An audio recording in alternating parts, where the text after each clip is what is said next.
No vídeo da semana passada, eu falei da lei da misoginia e separei o que é grosseria, o que é machismo, o que é misoginia e quando tudo isso tá misturado no mesmo pacote.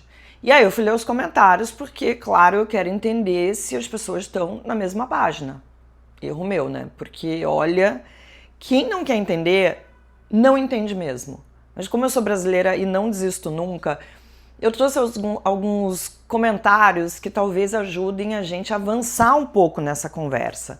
Agora, claro, alguns são só engraçados ou bizarros. O Tacinho007. Interromper uma mulher no meio de uma frase é chato? Puta que pariu! Interromper um homem no meio de uma frase não é chato pra homem, né? Aff! Adoro que pelo menos a gente tá falando a mesma língua, né? Aff! Aff mesmo! Mas vamos lá. Não, meu bem... Ninguém gosta de ser interrompido, nem homem, nem mulher, nem porteiro, nem o papa, nem lobisomem, ninguém. A diferença está no contexto. Se você interrompe todo mundo, você é só mal educado.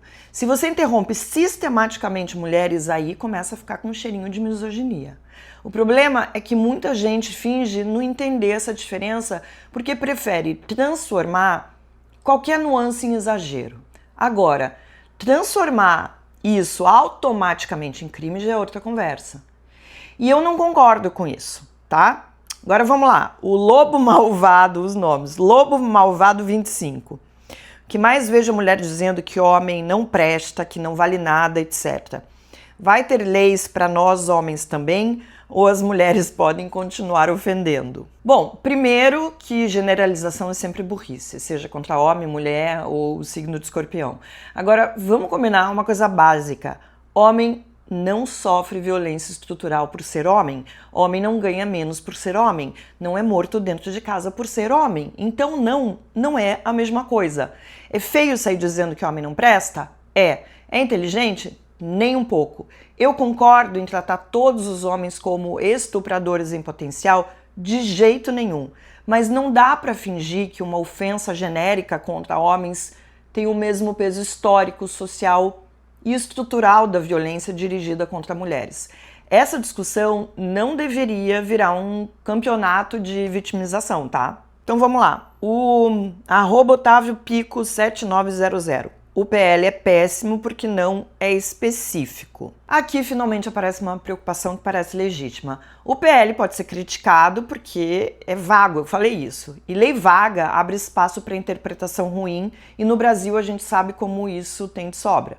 O problema não está em reconhecer que misoginia existe e precisa ser enfrentada. O problema está em criar uma legislação mal desenhada, sem delimitação clara, que deixa margem para essa confusão, abuso e disputa ideológica. Se depender só de torcida organizada, de direita e esquerda, a gente vai acabar trocando justiça por essa gritaria de todos os lados. Interessa a quem? Aí vamos para uma próxima. Deli pra Jane. Falou, porém não explicou. Afinal, essa lei vai ser útil ou somente mais uma polarização? Olha, milagre legislativo eu ainda não vi, então desconfiança é saudável. Dito isso, a lei pode ser bem-vinda, sim, desde que seja melhor desenhada e não deixe dúvidas sobre o que está legislando. Esse é o ponto. O problema é que muita gente não quer entender isso, quer apenas confirmar o que já pensa. E aí, gente, qualquer tentativa de nuance vira acusação de covardia, de omissão, de muro, quando na verdade o que se está fazendo é só pensar antes de aplaudir ou condenar. Uma legislação sobre misoginia pode ser útil, mas não pode nascer torta, vaga e aberto bastante para virar mais combustível dessa polarização. Vamos embora para a próxima. O Tiago José Valho.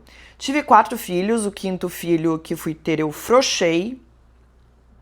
Eu acho que ele quis dizer fraquejei. E veio mulher. Exemplo claro do que é misoginia. É verdade, isso sim é um bom exemplo de misoginia. Quando alguém diz que afrouxou, fraquejou e veio uma mulher, a mensagem é claríssima. Menino seria o resultado desejável e menina seria quase um desvio, um azar, uma decepção. Não é uma piada inocente, não é uma brincadeira de tiozão, não é força de expressão. É a ideia de que o masculino vale mais. Jair Bolsonaro já disse exatamente isso, e esse tipo de fala ajuda a sustentar uma cultura em que as mulheres são tratadas como menos importantes, menos desejáveis, menos valiosas. Misoginia também mora nessas frases naturalizadas que tanta gente repete como se fossem nada, como se fosse uma brincadeira. Esse tipo de frase aqui do Marcelo Das, eu vi, assim, dezenas do mesmo tipo. Vai ter muitas vagas de empregos para os homens. Aí botou uma carinha de riso e um coraçãozinho. Olha, é engraçado como toda vez que se fala em proteger mulher, aparece alguém super preocupado com o destino do homem no mercado de trabalho, como se ele tivesse virado uma espécie em extinção. Esse tipo de comentário tenta se esconder atrás de uma piadinha, mas o fundo é bem conhecido.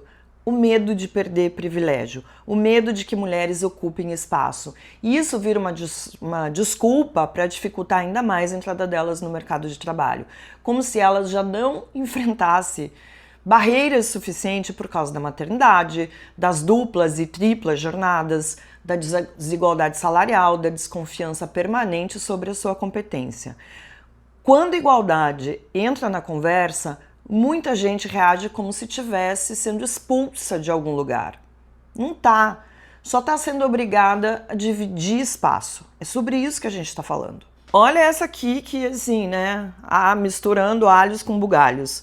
Ronaldo Fabiano 2353. A Débora do Batom continua presa e condenada a 17 anos de prisão por escrever a frase de um ministro perdeu o mané.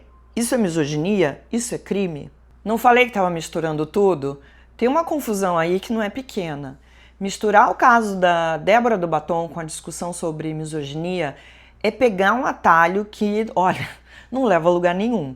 A condenação dela não tem relação com misoginia. O caso envolve crimes como abolição violenta do Estado Democrático de Direito, golpe de Estado, associação criminosa armada, dano qualificado e deterioração de patrimônio tombado.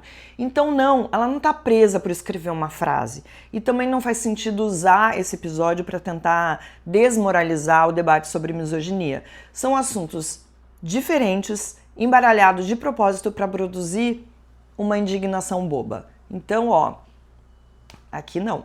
E aí vem os comentários bobinhos. Ou é S de carioca ou de paulista. Os dois juntos deixa tudo muito confuso. O cara é fiscal do meu sotaque.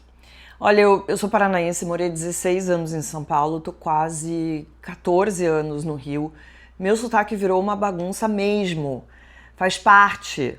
A crítica, sinceramente, é até meio boba, mas entra no pacote de quem se expõe num vídeo no YouTube como eu faço. Nem tudo que incomoda é misoginia, e isso claramente não é. Tá tudo certo. A pessoa implica com S e eu sigo falando. E vamos lá, o Frederico veio 1844. Acho que é isso, não entendi se é isso. Não, o Frederico veio 1844. Frases que ela usou, ele tá falando. Nem sempre, nem tudo, muitas vezes, depende. Já demonstram que, para explicar o que é misoginia, ela usou termos subjetivos, porque afinal o que vale é a interpretação do juiz em cada caso. Olha só, quando alguém usa expressões nem sempre, depende, muitas vezes, isso não revela uma falta de rigor, revela reconhecimento da complexidade de um assunto. Misoginia não vem carimbada, não pede, licença e raramente aparece de uma forma tão didática quanto certos comentaristas gostariam. Essa exigência de objetividade absoluta muitas vezes é só uma forma mais arrumadinha de desqualificar o problema. O mundo concreto é mais confuso do que a vontade de quem quer uma resposta, num formato de bula. Infelizmente não tem. E essa daqui é a minha favorita, do Favito 2716. Há muito tempo são os homens que estão sendo desumanizados. Até nossa voz vai ser calada a partir de agora. Dá pra colocar uma música de drama? Olha, essa narrativa de que os homens estão sendo silenciados é curiosa porque ela sempre aparece em alto e bom som, ocupando comentário, vídeo, debate, parlamento, púlpito, mesa de bar, rede social. Os homens continuam falando, sendo ouvidos e ocupando poder em praticamente todas as esferas. O que talvez esteja acontecendo é outra coisa. Algumas mulheres começaram a não aceitar mais certas coisas e isso, para muita gente, já parece censura. Quando você foi tão acostumado a falar sozinho, qualquer divisão de espaço soa como perseguição. E esse comentário é um comentário que eu gosto muito, que eu acho que tem que ser realmente pensado, avaliado. O Ryosei, não sei se fala assim.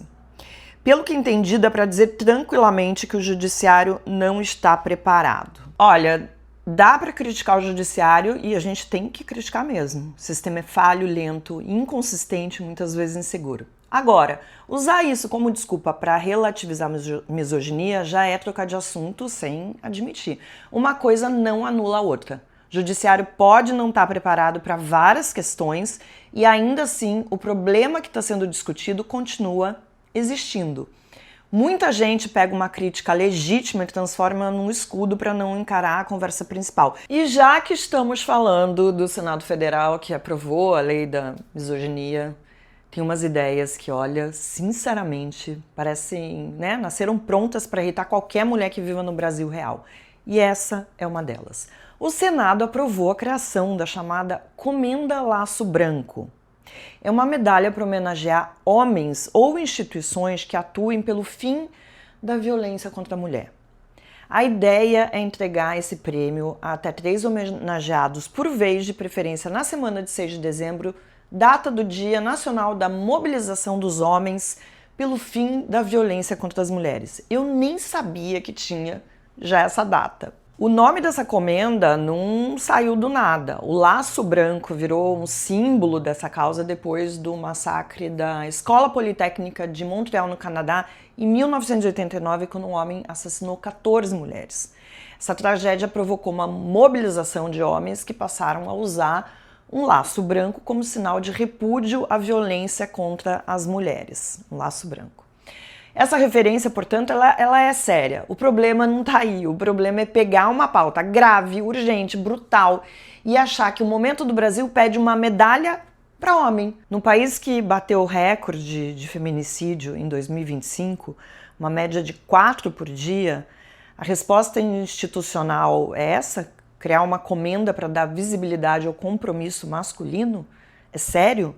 Eu entendo a intenção. Entendo que a violência contra a mulher não se resolve sem os homens, até porque, em grande parte, na maioria das vezes, são eles os autores dessa violência. Agora, entre cobrar responsabilidade e distribuir homenagem, existe uma boa distância. Porque vamos falar a verdade, a gente ainda está muito longe de ver os homens realmente engajados em massa, de forma contínua, bancando esse debate onde ele precisa acontecer, dentro de casa, no grupo de amigos, no trabalho, na política, na vida. Então, por que essa pressa em premiar?